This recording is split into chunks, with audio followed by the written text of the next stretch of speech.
More question tonight in the Ashanti Billy case. Her parents now questioning security on Navy bases. According to court documents, 45-year-old Eric Brown worked and slept on the base for several days. That is where he is also accused of kidnapping Ashanti. Tonight, the Navy has responded to our questions. Chanuher is live now from Virginia Beach with their answers.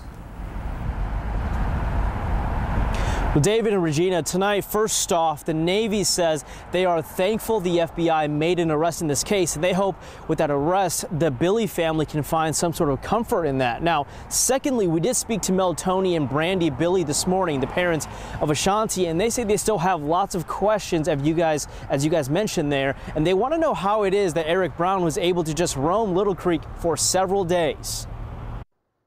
Eric Brown's arrest in connection to Ashanti Billy's death came with answers for her parents, Mel, Tony, and Brandy, but their list of questions don't end with finding the suspect. We do have some concerns.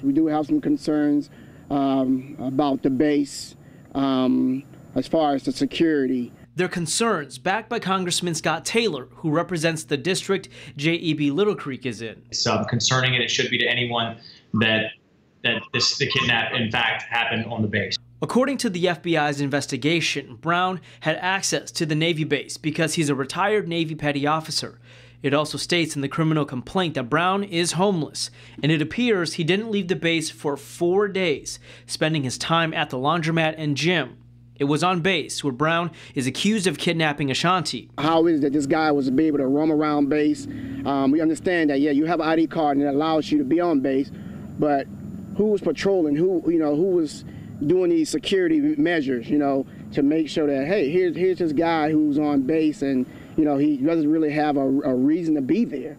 We took the Billy's concerns to the Navy. In a written response, a spokesperson says the Navy received no complaints about Brown at any military base. We were also told that as a retiree, Brown is entitled to be there and he had a valid ID card and completely blended in as a retiree. Also, no one reported anything unusual or suspicious. If anything, you expect someone to be safe in a military area, especially an installation.